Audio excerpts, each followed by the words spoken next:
Rajasthan art and culture में हमारा जो टॉपिक चल रहा था वो था राजस्थान के प्रमुख दुर्ग, और काफ़ी दुर्ग हमने पढ़ लिए थे। आज इसकी नेक्स्ट क्लास है, तो काफ़ी महत्वपूर्ण फैक्ट मैं आपको पढ़ाने वाला हूँ।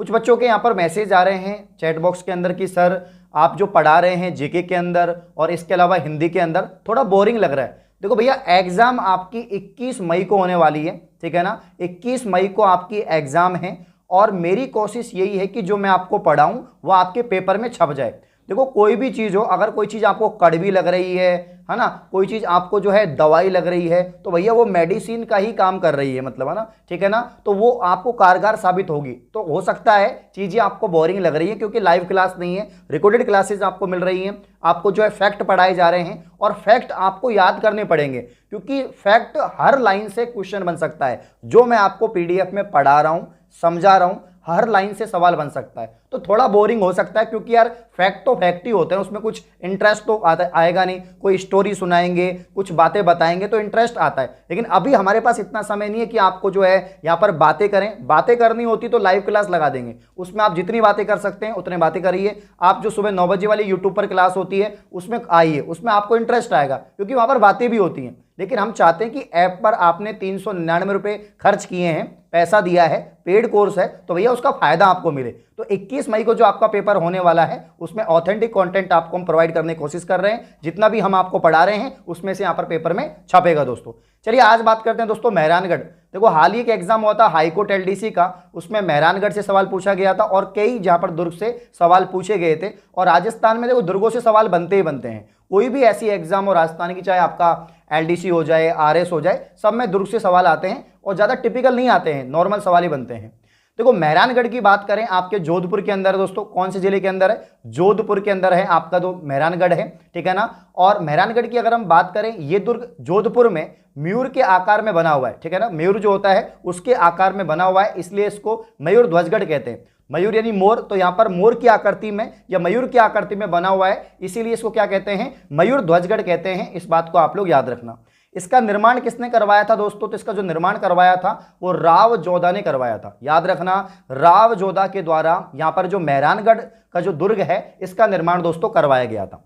लेकिन यहाँ पर जिनके आशीर्वाद से जो नींव रखी गई थी वो थे करणी माता। दोस्तों आप लोग जानते हैं चूहों वाली देवी, बीकानेर की जो करणी माता है, देशनोक बीकानेर के अंदर करणी माता का मंदिर है। इन्हें चूहों वाली देवी कहते हैं दोस्तों। क्या कहते हैं? चूहों वाली देवी कहते हैं। तो यहाँ पर देशनोक करणी माता की अगर हम बात करें, चूहों वाली देवी की अगर हम बात करें, इनके आशीर्वाद से ही दोस्तों यहाँ पर इस दुर्ग की नींव रखी गई थी। कहाँ पर दोस्तों? आपके मेहरानगढ़ दुर्ग, जोधपुर की बात हो रही है, ठीक है ना। इस समय राजिया नामक एक व्यक्ति था जिसकी बलि दी गई थी, यानी जीवित व्यक्ति की यहाँ पर बलि दी गई थी जब मेहरानगढ़ दुर्ग की नींव रखी गई थी दोस्तों, ठीक है ना। तो मैं आपको बताना चाहूंगा, राजिया राजा राम नाम का एक व्यक्ति था, मेघवाल था, ठीक है ना, समाज से, तो उसकी यहाँ पर जीवित बलि दी गई थी। पहले ऐसा होता था, जितने भी दुर्ग बनते थे, गढ़ बनते थे, तो वहां पर ऐसे जीवित बलि दी जाती थी दोस्तों, ठीक है ना।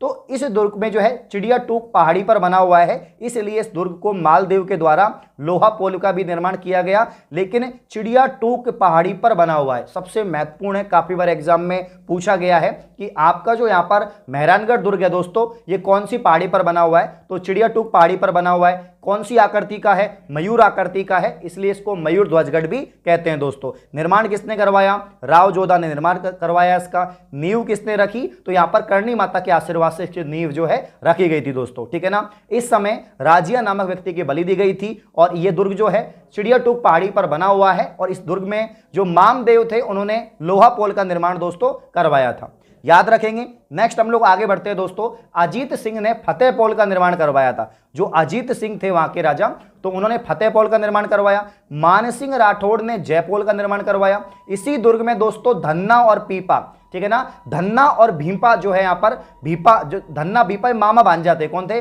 मामा भांजा दोस्तों, मामा भांजा, मामा भांजा की छतरी बनी हुई है। तो धन्ना और जो यहाँ पर भीपा थे, इनकी छतरी बनी हुई है, जिन्हें मामा भांजा कहते हैं। गजनी, किलकिला, संभूषण, भवानी आदि तोपों का संबंध इसी दुर्ग से है। तो ये तोप यहाँ पर कहां पर रखी गई है दोस्तों? मेहरानगढ़ दुर्ग के अंदर रखी गई है। आपसे पूछा जा सकता है, नॉर्मली सवाल बन सकता है दोस्तों कि गजनी, किलकिला, संभूषण, भवानी क्या है, ये किस प्रकार है? ये जो शब्द हैं क्या हैं, आपसे पूछा जा सकता है। तो भैया ये क्या है, आपके तोपों के शब्द हैं, तोपों का नाम है ये। एक तो गजनी हो गया, किलकिला हो गया, शंभूषण हो गया, भवानी हो गया, और ये सवाल डेफिनेटली एग्जाम में आ रखा है और आने की संभावना भी है दोस्तों।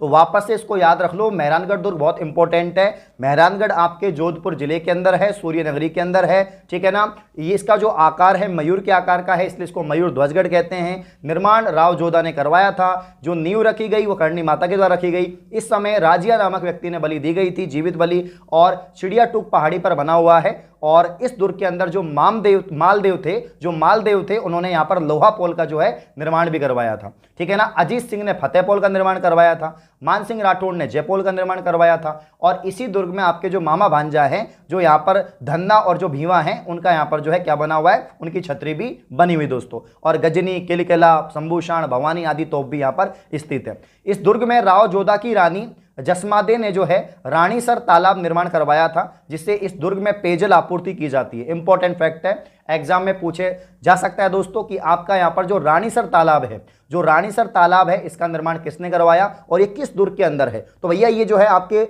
रानीसर जो तालाब है मेहरानगढ़ दुर्ग के अंदर है। जसमादे ने निर्माण करवाया था। राव जोधा की रानी थी जसमादे। कौन थी? जसमादे राव जोधा की रानी थी। रानीसर तालाब का निर्माण करवाया था। इस दुर्ग में पेयजल आपूर्ति की जाती है, इस बात को आप लोग याद रखेंगे। रूडयार्ड किपलिंग की अगर हम बात करें, तो ऐसा प्रतीत होता है और ऐसा माना जाता है कि इस दुर्ग का निर्माण जो है देवताओं और परियों के द्वारा किया गया। तो यहां पर मैं आपको बता रहा था कि रूडयार्ड किपलिंग ने ऐसा कहा था और ऐसा प्रतीत होता है या माना जाता है कि इस दुर्ग का जो निर्माण है वो देवताओं और परियों के द्वारा किया गया, क्योंकि बड़ा खूबसूरत है दोस्तों, बहुत सुंदर है। आप देखेंगे मेहरानगढ़ देखने लायक है, मतलब जितने भी दुर्ग है उसमें मेहरानगढ़ सबसे खूबसूरत है।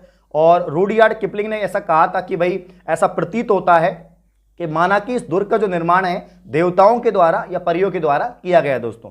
फूल महल भित्ति चित्रों के लिए प्रसिद्ध है, ठीक है ना। फूल महल और भित्ति चित्रों के लिए प्रसिद्ध है, याद रखना। मानसिंह जो राठौड़ है उन्होंने यहाँ पर मान पुस्तक प्रकाश पुस्तकालय का यहाँ पर जो है निर्माण भी करवाया था। और आपसे एग्जाम में पूछा भी जाता है दोस्तों कि मान पुस्तक प्रकाश पुस्तकालय कहाँ पर स्थित है। तो भैया आपके मेहरानगढ़ जोधपुर के अंदर दोस्तों स्थित है, इस बात को आप लोग याद रख लेंगे। तो यहां पर रूडयार्ड किपलिंग ने कहा था कि ऐसा प्रतीत होता है कि माना कि इस दुर्ग का जो निर्माण है वो देवताओं के द्वारा या परियों के द्वारा दोस्तों किया गया हो। फूल महल भित्ति चित्रों के लिए प्रसिद्ध जाना जाता है। मानसिंह राठौड़ ने यहां पर मान पुस्तक प्रकाश पुस्तकालय का निर्माण करवाया था। तो ये सारी जानकारी आपके किसके बारे में दोस्तों? मेहरानगढ़ के बारे में। मेहरानगढ़ आपके जोधपुर के अंदर है, ये चिड़िया टोक पहाड़ी पर बना हुआ है। मयूर ध्वजगढ़ इसको कहा जाता है। निर्माण राव जोधा ने करवाया था, करणी माता के आशीर्वाद से करवाया था और राजिया नामक व्यक्ति की यहाँ पर बलि दी गई थी। और इसके अलावा जो है फतेहपोल, जयपोल और धन्ना भीपा की जो यहाँ पर छतरी है वो बनी हुई है दोस्तों। क्लियर है? चलिए याद रखना। चलिए आगे बढ़ते हैं दोस्तों, बात करते हैं जैसलमेर दुर्ग दोस्तों। तो यहाँ पर बात होगी अब रेगिस्तान के दुर्ग के दोस्तों, जैसलमेर दुर्ग की, जिसे हम दानव श्रेणी का दुर्ग कहते हैं। स्टार्टिंग में ही मैंने आपको बताया था कि दानव श्रेणी का जो दुर्ग है वो क्या होता है।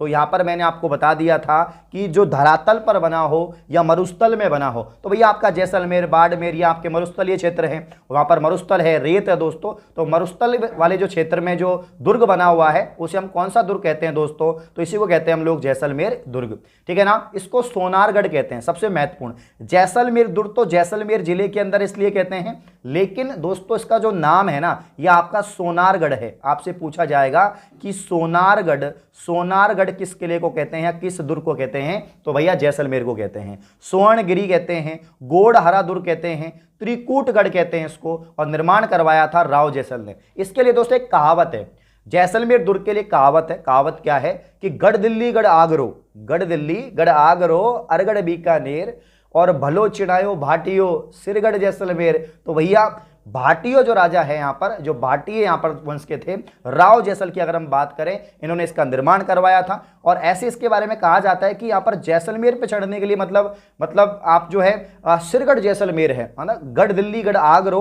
अरगढ़ बीकानेर और भलो चिड़ायो भाटियो सिरगढ़ जैसलमेर दोस्तों, ठीक है ना। अधिकांश निर्माण इसका सालीवान ने करवाया था, जबकि निर्माण की जो शुरुआत है वो राव जैसल ने दोस्तों इसकी करवाई थी, ठीक है ना। ये जो दुर्ग है आपका त्रिभुजाकार आकृति में बना हुआ है और आपका त्रिभुजाकार आकार में बना हुआ है। इस दुर्ग में 99 जो है बुर्ज हैं, यानी 99 क्या हो जाएंगे, बुर्ज हो जाएंगे। इस दुर्ग का जो परकोटा है वो दोस्तों दोहरा परकोटा है, जिसे कमरकोट कहते हैं। क्या कहते हैं, कमरकोट कहते हैं। इस किले की छत लकड़ी की बनी हुई है। किसकी बनी होती है, लकड़ी की बनी हुई होती है, याद रखना। ये दूर से शेर के अंगड़ाई लेते हुए समान दिखाई पड़ती है और ऐसा प्रतीत होता है कि मानो रेतीले समुद्र में कोई बड़ा जहाज ठहरा हुआ है, ऐसा दिखता है दोस्तों। अबुल फजल ने क्या कहा है कि पाषाण की टांगे ही आपको इस दुर्ग तक पहुंचा सकती हैं। पाषाण यानी क्या होता है दोस्तों, पाषाण यानी होता है पत्थर। क्या होता है, पत्थर, ठीक है ना। कि भैया घोड़ा कीजिए काठ का, घोड़ा कीजिए काठ का, पग कीजिए पाषाण, ठीक है ना। अख्तर कीजिए लोहे का, तब पहुंचे जैसाण, ठीक है ना। तो ये कहा गया था, एक कहावत थी कि भैया घोड़ा कीजिए काठ का, पग कीजिए पाषाण, अख्तर कीजिए लोहे का, तब पहुंचे जैसाण। तो जैसाण से मतलब आपका जो यहाँ पर जो आपका जैसलमेर का किला है, सोनारगढ़ जो है आपका, वहां की बात हो रही है दोस्तों। तो ये दो बड़ी बड़ी सुंदर सुंदर लाइन है कि गढ़ दिल्ली गढ़ आगरो, अरगढ़ अरगढ़ बीकानेर, भलो चिणायो भाटियो, सिरे गढ़ जैसलमेर दोस्तों। और एक जो यहाँ पर सुंदर सी लाइन है जिसके बारे में कहा गया अबुल फजल ने कि पाषाण की टांगे ही आपको, यानी पत्थर की टांगे ही आपको इस दुर्ग तक पहुंचा सकती है। कि घोड़ा कीजिए काठ का, पग कीजिए पाषाण, अख्तर कीजिए यहाँ पर लोहे का, तब पहुंचे दोस्तों जैसाण। तो याद रखना, ये जो दुर्ग है त्रिभुजाकार आकार में बना हुआ है। इस दुर्ग के अंदर 99 बुर्ज बने हुए हैं। दोहरा परकोटा है जिसे कमरकोट कहते हैं। इस किले की छत लकड़ी की बनी होती है। ये दूर से देखने पर अंगड़ाई लेता हुआ समान दिखाई पड़ता है और ऐसा प्रतीत होता है कि रेतीले समुद्र में कोई बड़ा जहाज ठहरा हुआ है, याद रखना। तो ये दुर्ग अपने 2.5 साके के लिए प्रसिद्ध है, मतलब 2 तो पूरे साके हुए थे और एक आधा हुआ था। तो 1550 की बात है दोस्तों। इस साके में कंधार के जो अमीर अली थे, उन्होंने क्या किया था, जैसलमेर का जो शासक था लूणकरण, उसके साथ में धोखा कर दिया। धोखा कैसा किया दोस्तों, वहां पर जो महिलाएं थी उनको क्या कर लिया, इसने बंदी बना लिया था। मतलब जैसलमेर की जो महिलाएं थी उनको बंदी बना लिया था और उसकी वजह से वो जोहर नहीं कर पाई। तो ये आधा साका रह गया। क्योंकि साका क्या होता है दोस्तों, मैंने आपको बताया था पहली क्लास में कि साका होता है केसरिया प्लस जोहर, है ना। केसरिया, ठीक है ना, केसरिया धन जोहर, मतलब केसरिया भी होगा। केसरिया जो है पुरुषों के द्वारा किया जाता है दोस्तों, है ना। यहाँ पर केसर रंग की पगड़ी पहन के, तो यहाँ पर केसरिया और जोहर दोस्तों, केसरिया और जोहर। तो महिलाओं को तो किडनैप कर लिया था, तो भैया जोहर हो नहीं पाया, तो इसलिए इसको आधा साका कहते हैं, जैसलमेर का आधा साका। तो भैया ये जो किला है वो अपने 2.5 साके के लिए जाना जाता है। ये जो किला है अपने 2.5 साके के लिए जाना जाता है। तो 2 तो साके पूरे हुए थे और एक आधा हो गया। क्योंकि क्या किया, यहाँ पर जो कंधार के शासक था अमीर अली, उसने जैसलमेर के शासक लूणकरण के साथ में धोखा कर दिया और वहां की जो महिलाएं थी उनको भैया ले गया, बंदी बना लिया। तो 1550 में सब लूणकरण के समय केसरिया तो हुआ था, परंतु यहां पर जोहर नहीं हुआ, इसलिए इसको अर्ध साका कहते हैं। और ये जो किला है 2.5 साके के लिए बड़ा फेमस है दोस्तों, ठीक है ना। याद रखेंगे जानकारी। तो वापस से पढ़ लेते हैं यहां पर आपके जैसलमेर के बारे में। जैसलमेर धानव श्रेणी का दुर्ग है। धानव क्यों है, क्योंकि दोस्तों आसपास क्या है, रेगिस्तान है, ठीक है ना, मरुस्थल है दोस्तों। अन्य नाम क्या है, सोनारगढ़, स्वर्णगिरी, है ना, आपके जो है गोड़हरा दुर्ग या त्रिकूटगढ़। निर्माण करवाया था दोस्तों यहाँ पर राव जैसल ने। अधिकांश निर्माण करवाया इसका सालीवान ने। और गढ़ दिल्ली गढ़ आगरो, अरगढ़ बीकानेर, भलो चिणायो भाटियो, सिरगढ़ जैसलमेर दोस्तों, ठीक है ना। ये दुर्ग त्रिभुजाकार आकार में बना हुआ है। इस दुर्ग में कुल जो है यहाँ पर 99 जो है बुर्ज बने हुए हैं। इस दुर्ग का दोहरा परकोटा है जिसे अमरकोट कहते हैं। इस किले की छत लकड़ी की बनी हुई है और ये दूर से देखने पर शेर के अंगड़ाई लेते हुए समान प्रतीत होता है। ऐसा प्रतीत होता है कि रेतीली समुद्र में कोई बड़ा जहाज ठहरा हुआ है दोस्तों। अबुल फजल ने कहा था कि पाषाण की टांगे ही इस दुर्ग तक पहुंचा सकती हैं, पत्थर की जो टांगे हैं इस दुर्ग तक आपको पहुंचा सकती हैं। और ये दुर्ग अपने 2.5 साके के लिए जाना जाता है दोस्तों। ये समस्त जानकारी आप लोग जैसलमेर दुर्ग के बारे में या सोनारगढ़ दुर्ग के बारे में ध्यान रखना। अब हम बात करते हैं दोस्तों लाल दुर्ग की, यानी बीकानेर की। बीकानेर में जो है इसको, ये बीकानेर का जो दुर्ग है इसको जमीन का जेवर कहते हैं। जमीन का जेवर कहते हैं। मैंने खुद ने इसको देखा हुआ है, बहुत सुंदर है, लाल रंग से पूरा बना हुआ है, लाल रंग के पत्थर से बना हुआ है दोस्तों। जमीन का जेवर मतलब समतल पे ही बना हुआ है ये। तो इस किले को जूनागढ़ दुर्ग कहते हैं, ठीक है ना। बीकानेर का जो दुर्ग है, क्योंकि बीकानेर जिले में है इसलिए बीकानेर का दुर्ग कहते हैं इसको। असली जो नाम है इसका है जूनागढ़। तो बीकानेर के अंदर कौन सा किला है या जूनागढ़ किला, जूनागढ़ जो दुर्ग है वो कौन से जिले में है, तो बीकानेर में। जमीन का जेवर कहते हैं इसको। इसका निर्माण बीकानेर शासक राय सिंह ने करवाया था। धानव श्रेणी का है। भाई जैसलमेर भी दानव श्रेणी का था, लेकिन जैसलमेर तो मरुस्थल में बना हुआ है ना भैया, जैसलमेर का जो किला है मरुस्थल में बना हुआ है, जबकि दानव श्रेणी यहां पर बीकानेर में क्या है दोस्तों, बीकानेर में समतल पे बना हुआ है। किस पे बना हुआ है? समतल पे बना हुआ है। इस बात को आप लोग याद रखें, बिल्कुल जमीन पे बना हुआ है, तो इसको बोलते हैं जमीन का जेवर। क्या बोलते हैं? जमीन का जेवर। नहीं तो अधिकांश आपको जो दुर्ग है वो पहाड़ियों पर मिलेंगे, आपको जो है चढ़ना पड़ेगा, बहुत ऊंचाई तक चढ़ना पड़ता है। कोई भी आप किले को जा रहे हो, दुर्ग को देखने जा रहे हो, लेकिन यहां पर क्या है, जूनागढ़ बिल्कुल समतल पे है, कोई दिक्कत नहीं है। जैसे अपने मंदिर बने होते हैं नॉर्मल उस पे, तो वो आपके जो है यहाँ पर ये दुर्ग भी बना हुआ है, इसलिए इसको जमीन का जेवर कहते हैं। इस दुर्ग में 37 बुर्ज बनी हुई है, जबकि जैसलमेर में 99 थी। आकार इसका चतुष्कोणीय है, जबकि जैसलमेर का कैसा था? त्रिकोणीय था दोस्तों, ठीक है ना। तो आकार कैसा है? चतुष्कोणीय आकार है। राय सिंह ने जूनागढ़ के सूरजपोल प्रवेश द्वार के पास में जयमल फत्ता की गजारूढ़ पाषाण मूर्ति लगाई हुई है। सबसे महत्वपूर्ण है, 100% एग्जाम में पूछा जाता है कि जयमल फत्ता की मूर्ति किस किले में लगी हुई है या किस दुर्ग में लगी हुई है। तो राय सिंह ने जूनागढ़ के सूरजपोल प्रवेश द्वार के पास में ही जयमल फत्ता की यहां पर गजारूढ़ पाषाण मूर्तियां लगवाई थी, ठीक है ना। इस दुर्ग के चारों ओर सुरक्षा के लिए गहरी खाई बनाई गई है। और अन्य निर्माण की बात करें तो अनूप विलास, हर मंदिर, बादल महल, ये सब यहां पर हैं दोस्तों। क्लियर है? तो यहां पर हम बात कर रहे हैं बीकानेर दुर्ग के दोस्तों। बीकानेर लाल रंग से बना हुआ है, इसको लाल किला भी कहते हैं, मतलब लाल रंग से लाल दुर्ग, इसको लाल दुर्ग कहते हैं क्योंकि लाल पत्थर से बना हुआ है, तो इसको लाल दुर्ग भी कहते हैं, हम लोग याद रखना। और जूनागढ़, नाम ही जूनागढ़ है इसका निर्माण बीकानेर के जो शासक राय सिंह था उसने करवाया था। दानव श्रेणी का है क्योंकि भैया समतल पे बना हुआ है इसलिए, ठीक है ना। जमीन का जेवर कहते हैं, बिल्कुल जमीन पे बना हुआ है, बिल्कुल समतल पे, कोई ऊंचाई नहीं है इसमें। 37 बुर्ज बनी हुई है इसमें, आकार चतुष्कोणीय है दोस्तों। और राय सिंह ने जूनागढ़ के सूरजपोल प्रवेश द्वार के पास में जयमल फत्ता की गजारूढ़ यहां पर पाषाण मूर्तियां लगाई हुई हैं, पत्थर की मूर्तियां लगाई हुई है दोस्तों। क्लियर है? अगर आपसे पूछा जाए दोस्तों कि आपका जो जैसलमेर का जो दुर्ग है, आपसे पूछा जाए दोस्तों जैसलमेर का जो दुर्ग है ये दानव श्रेणी का है, सोनारगढ़ इसका नाम है, स्वर्णगिरी इसे कहते हैं, गोडसर कहते हैं, त्रिकूटगढ़ कहते हैं। सालीवान ने इसका अधिकांश निर्माण करवाया। निर्माण की शुरुआत राव जैसल ने करवाई। और कहा भी जाता है आपके बारे में कि भाई त्रिभुजाकार आकृति का बना हुआ है, इसमें 99 बुर्ज हैं, परकोटा होता है, दोहरा परकोटा जिसे कमरकोट कहते हैं, है ना, याद रखना। और छत जो होती है इसकी लकड़ी की बनी हुई होती है दोस्तों। उसी प्रकार से अगर हम बात करें बीकानेर की, तो बीकानेर भी दानव श्रेणी का है क्योंकि समतल पे बना हुआ है, इसलिए इसको जमीन का जेवर कहते हैं, जूनागढ़ कहते हैं। राय सिंह ने इसका निर्माण करवाया। 37 बुर्ज बनी हुई हैं, आकार चतुष्कोण की है ना। और जयमल फत्ता की मूर्तियां भी इसमें मिलती हैं दोस्तों। अब हम बात करते हैं सो भटनेर, हनुमानगढ़ जिले में बहुत बार एग्जाम पूछा गया भटनेर। भटनेर सबसे इंपॉर्टेंट है, एग्जाम में बहुत बार आता है कि भटनेर का किला कहां पर है, तो भैया भटनेर का किला है आपके हनुमानगढ़ में। भाटी शासकों ने बनवाया था इसको, और ये भारत का सर्वाधिक आक्रमण झेलने वाला दुर्ग है, इसलिए इसको उत्तरी सीमा का प्रहरी दुर्ग कहते हैं। उत्तरी प्रहरी सीमा या उत्तरी सीमा का प्रहरी दुर्ग, उत्तरी सीमा का दोस्तों आपसे पूछा जाए उत्तरी सीमा का जो प्रहरी दुर्ग है, जो प्रहरी दुर्ग है वो कौन सा है, तो उत्तरी सीमा का प्रहरी दुर्ग कहलाता है आपका भटनेर। और भटनेर दोस्तों कहां पर है? हनुमानगढ़ में। कहां पर है दोस्तों? हनुमानगढ़ में है आपका भटनेर दुर्ग, ठीक है ना। भाटी शासकों ने इसका निर्माण करवाया था। इस दुर्ग पर महमूद गजनवी द्वारा आक्रमण किया गया। जी हां, भटनेर दुर्ग पर जो है महमूद गजनवी ने आक्रमण कर दिया था, और तैमूर ने इस दुर्ग पर जो है आक्रमण फिर किया था, और तैमूर ने इसे भारत का सर्वश्रेष्ठ किला बताया था। तैमूर शासक ने कहा था कि भैया जो भटनेर दुर्ग है ना आपका, ये बहुत महत्वपूर्ण है भाई, बहुत सर्वश्रेष्ठ दुर्ग इसने बताया था। तैमूर के आक्रमण के समय ही हिंदू मुस्लिम महिलाओं के द्वारा जोहर भी किया गया था यहाँ पर, है ना। हिंदू मुस्लिम की जो महिलाएं हैं उनके द्वारा भटनेर हनुमानगढ़ दुर्ग के अंदर यहाँ पर जोहर भी किया गया था। तो भटनेर दुर्ग आपके हनुमानगढ़ जिले में है। इसका निर्माण भाटी शासकों के द्वारा, भूपत भाटी के द्वारा करवाया गया।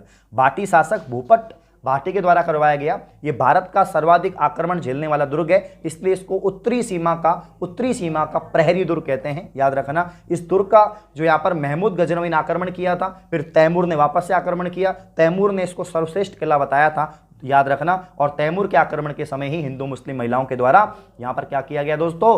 जोहर किया गया। चलिए बात करते हैं जालोर दोस्तों।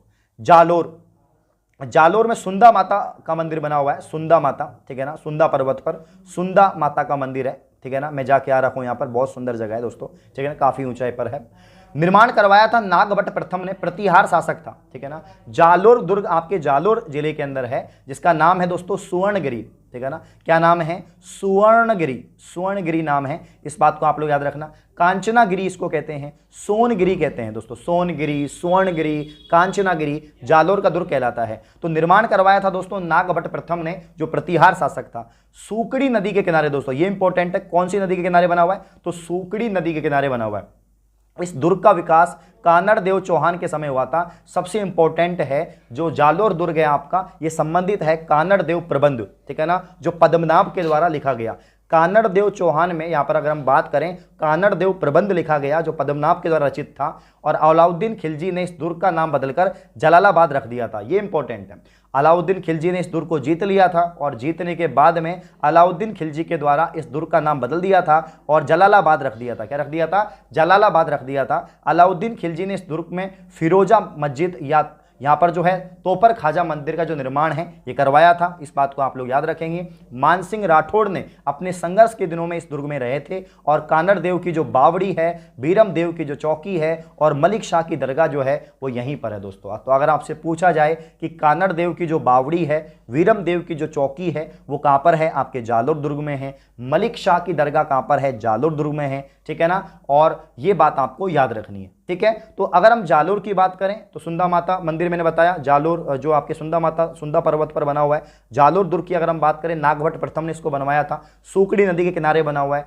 सुवर्णगिरी, कांचनागिरी, सोनगिरी इसका नाम है। इस दुर्ग का जो विकास है कानड़ देव चौहान के समय हुआ। कानड़ देव प्रबंध लिखा हुआ है, इसमें जालोर दुर्ग की बात की गई है, जालोर के शासकों की बात हो रखी है और वो पद्मनाभ के द्वारा लिखा गया था। अलाउद्दीन खिलजी ने इस दुर्ग का नाम बदलकर जलालाबाद कर दिया था और अलाउद्दीन खिलजी ने इस दुर्ग को फिरोजा मस्जिद या जो तोपर खाजा मस्जिद है, मस्जिद जो है इसका निर्माण करवाया था। कौन कौन सी मस्जिद का? एक तो फिरोजा का, एक जो है तोपर खाजा मस्जिद का निर्माण करवाया था। मानसिंह राठौड़ अपने संघर्ष के दिनों में इस दुर्ग में रहा था और कानड़ देव की बावड़ी, वीरम देव की चौकी दोस्तों, मलिक शाह की दरगाह इसी दुर्ग में बनी हुई है। तो ये आपके जालोर दुर्ग की जानकारी है, इससे बाहर कुछ भी नहीं जाएगा। चलिए दोस्तों आगे बढ़ते हैं, बात करते हैं सिवाना दुर्ग। सिवाना आपके बाड़मेर में दोस्तों, ठीक है ना। सिवाना कहां पर है दोस्तों? बाड़मेर में है और हल्देश्वर की पहाड़ी पर बना हुआ है। किसकी पहाड़ी पर? हल्देश्वर की पहाड़ी पर बना हुआ है। निर्माण करवाया था दोस्तों वीर नारायण पंवार ने। तो जो पंवार शासक थे उन्होंने इसका निर्माण करवाया था और कुमट झाड़ी की अधिकता के कारण इसका नाम कमर दुर्ग भी है। कौन सी झाड़ी यहाँ पर है? क्योंकि पूरा मरुस्थल एरिया है, पूरा आपके जैसलमेर है, जो बाड़मेर है, तो कुमट झाड़ी की अधिकता के कारण इसे कमर दुर्ग कहते हैं और उपनाम है इसके मारवाड़ के राजाओं की शरण स्थली। ये मारवाड़ के राजाओं की शरण स्थली रहा है, यहाँ पर मारवाड़ के राजाओं ने शरण ली है और जालोर दुर्ग की कुंजी भी कहते हैं इसको, ठीक है ना। जालोर दुर्ग की जो कुंजी है, क्योंकि यहाँ पर जो प्रवेश द्वार है वो सिवाना दुर्ग से ही है, तो जालोर दुर्ग की कुंजी भी इसको कहते हैं, इस बात को याद रखना। तो सिवाना कहाँ पर है दोस्तों? आपके बाड़मेर में, है ना। और किस पे बना हुआ है? तो हल्देश्वर की पहाड़ी पर बना हुआ है। निर्माण किसने करवाया था? वीर नारायण पंवार ने करवाया था, जो पंवार शासक थे उन्होंने करवाया था। कुमट झाड़ी की अधिकता की वजह से इसको कमर दुर्ग कहते हैं और उपनाम मारवाड़ों, यहाँ पर मारवाड़ के राजाओं की शरण स्थली। अगर आपसे पूछ लिया जाए एग्जाम में कि दोस्तों मारवाड़ के राजाओं की शरण स्थली किस दुर्ग को कहते हैं, क्या बताओगे? सिवाना दुर्ग को कहते हैं। जालोर दुर्ग की कुंजी किसे कहते हैं? सिवाना दुर्ग को कहते हैं। जालोर दुर्ग की कुंजी सिवाना, मारवाड़ राजाओं की शरण स्थली सिवाना, ठीक है ना। हल्देश्वर की पहाड़ी पर कौन सा दुर्ग बना हुआ है? सिवाना, ठीक है ना। कमर दुर्ग किसे कहते हैं? सिवाना, याद रखना दोस्तों। चलिए बात करते हैं अजमेरू दुर्ग तारागढ़। तारागढ़ बहुत इंपॉर्टेंट है, तारागढ़ आपके बूंदी के अंदर भी और अजमेर यहां पर भी हो जाएगा। तो अजमेरू दुर्ग है, अजमेर के अंदर है, निर्माण अजय राज ने करवाया था।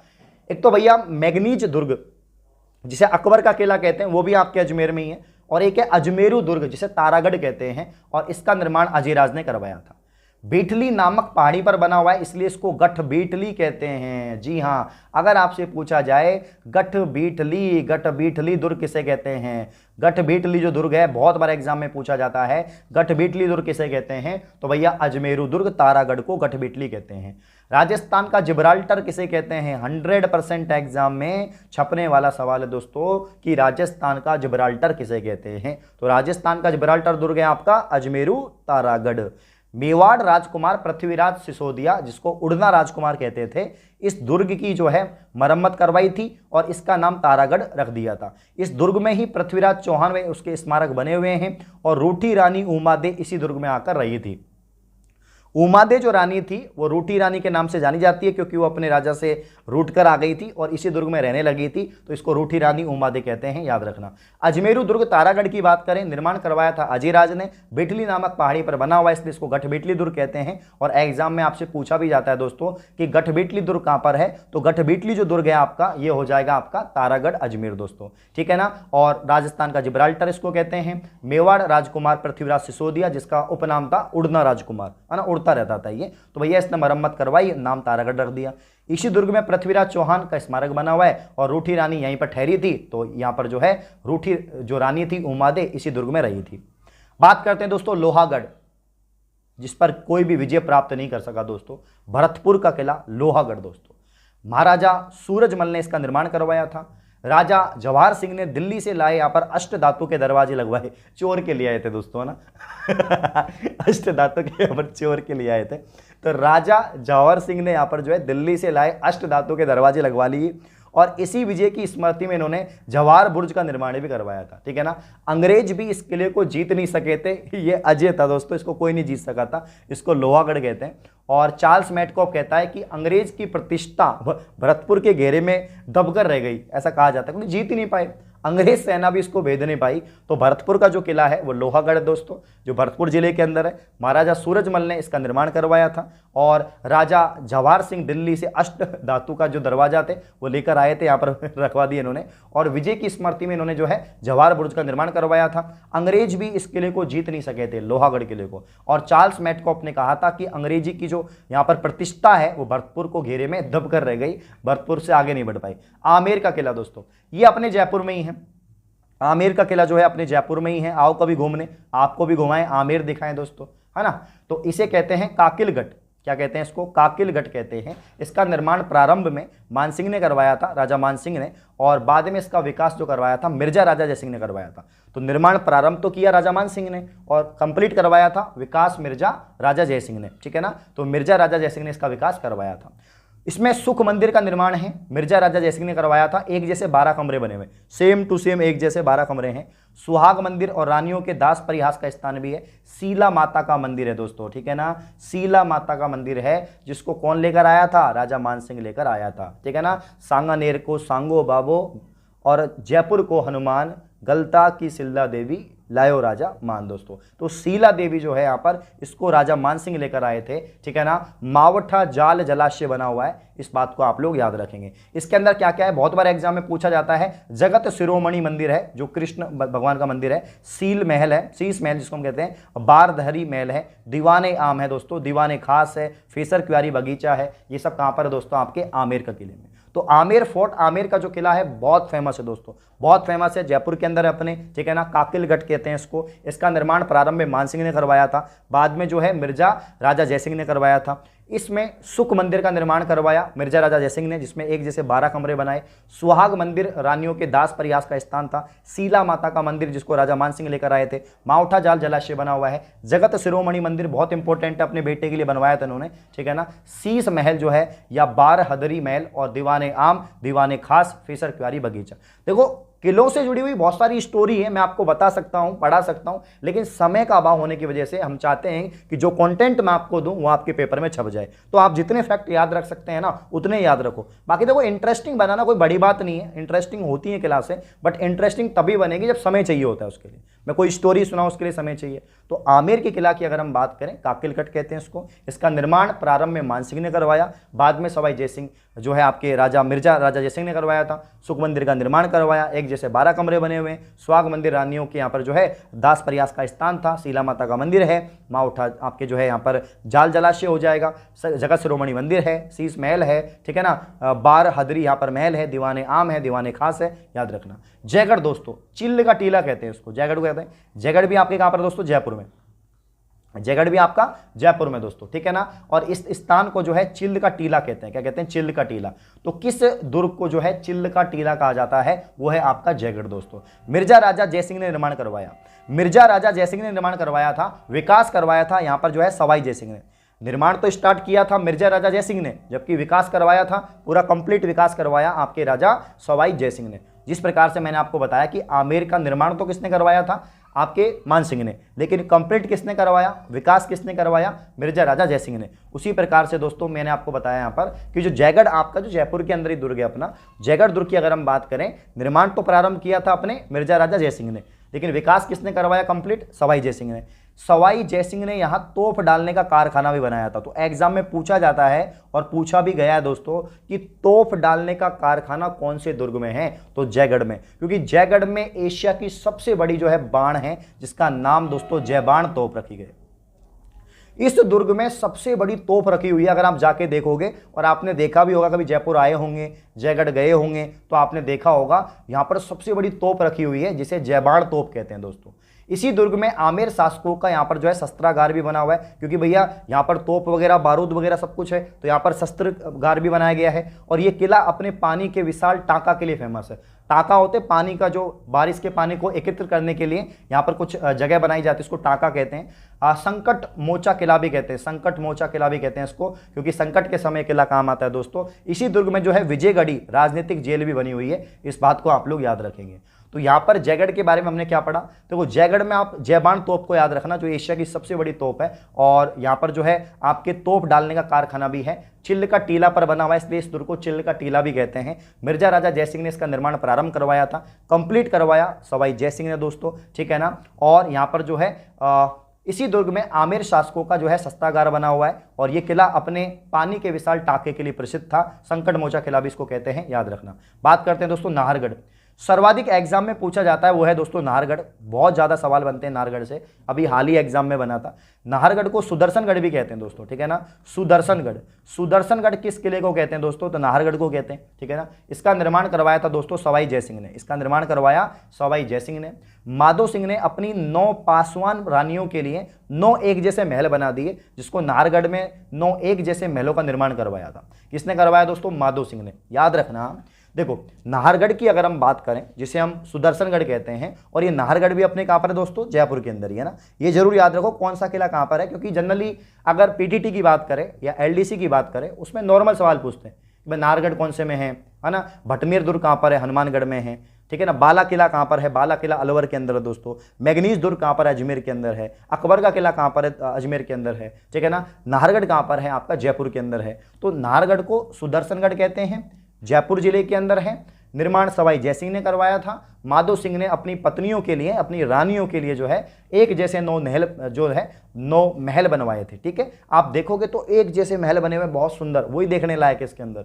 इसका प्रारंभ में नाम सुदर्शनगढ़ था, परंतु बाद में नाहर सिंह भूमिया के नाम पर जो है नाहरगढ़ पड़ा, और इसे जयपुर का पहरेदार किला कहते हैं। जयपुर की रखवाली करने वाला पहरेदार इसको कहते हैं, तो इसे जयपुर का पहरेदार किला कहा जाता है। अगर आपसे पूछा जाए कि जयपुर का पहरेदार किला कौन सा है, तो भैया जयपुर का पहरेदार किला कौन सा, आपका नाहरगढ़ है दोस्तों, ठीक है ना, याद रखेंगे। तो यहाँ पर जो है 9 एक जैसे महल किस दुर्ग में बने हुए हैं, नाहरगढ़ में बने हुए हैं, ठीक है ना। किसने बनवाए थे, माधो सिंह ने अपनी 9 रानियों के लिए बनवाए थे, ठीक है ना। चलिए याद रखेंगे।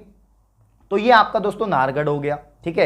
ये आपका जो है जयगढ़ हो गया। तो नाहरगढ़ में, जयगढ़ में और आमेर, ये थोड़ा अच्छा से पढ़ लेना, क्योंकि यहाँ पर सर्वाधिक क्वेश्चन यहीं से बनते हैं। तीनों आपके जयपुर के दुर्ग हैं। इसके अलावा भरतपुर का हो गया आपका लोहागढ़, ठीक है ना। इसके अलावा अजमेरू दुर्ग, तारागढ़, ये आपका हो जाएगा।